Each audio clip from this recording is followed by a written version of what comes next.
What if Star Wars' biggest twist wasn't on screen, but behind the scenes?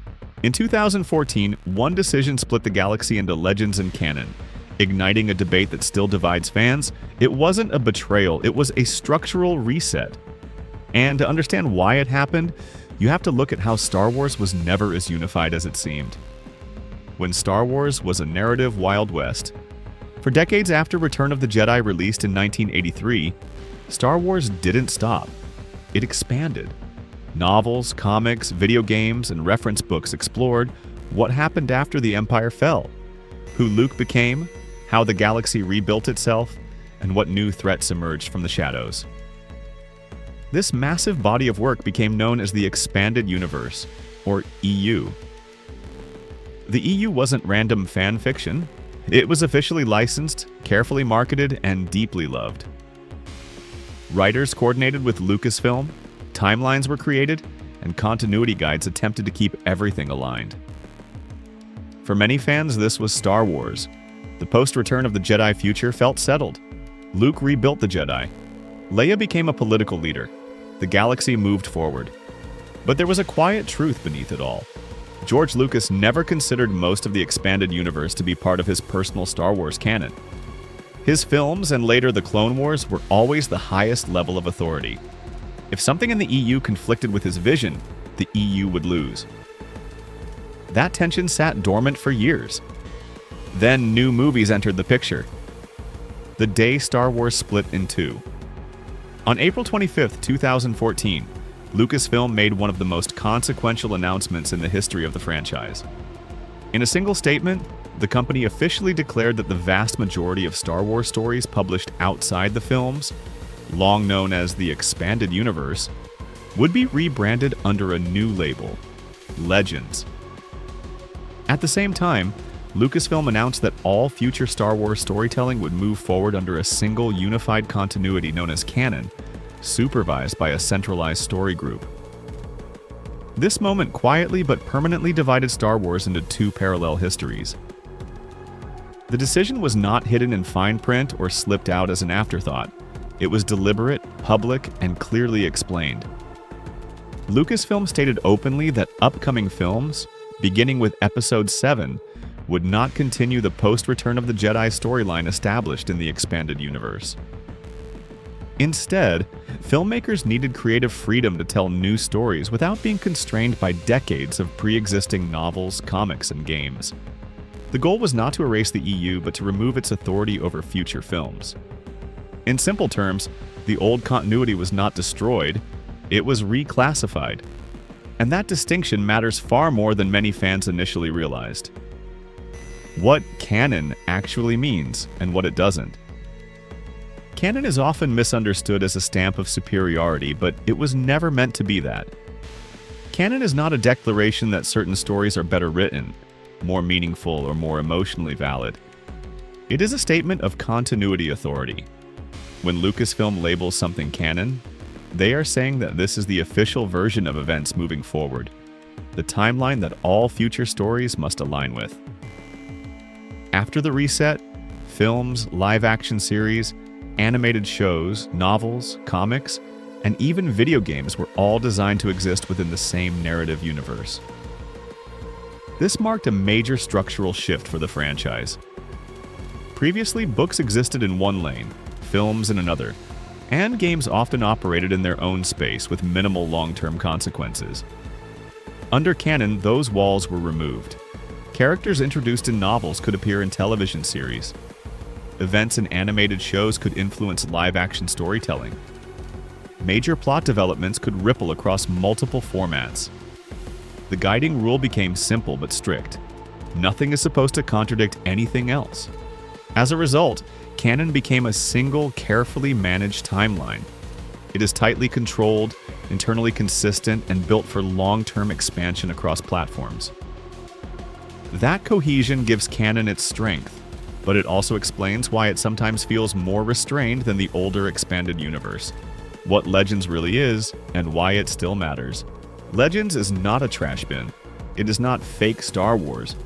It is best understood as an alternate continuity, a parallel version of the galaxy that explored ideas without needing to support future films.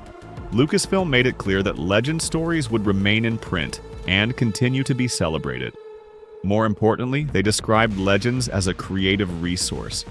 Writers working on canon projects were encouraged to draw inspiration from it. This is why Legends never truly disappeared. It evolved into a mythic archive, stories that could have happened, stories that might happen again in altered form. And that's exactly what started to happen. Why canon feels different. One of the biggest changes introduced in the canon era was the creation of the Lucasfilm Story Group. Their job was simple in concept, but massive in execution. Make sure Star Wars stopped contradicting itself.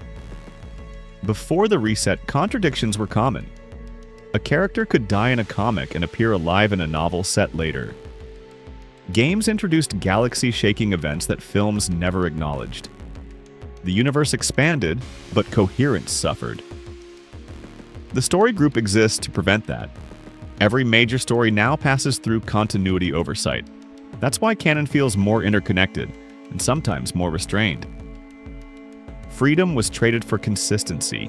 Whether that trade was worth it depends on who you ask. Why the sequel trilogy could never follow Legends. One of the hardest truths for longtime EU fans is this: the sequel trilogy could not exist alongside Legends.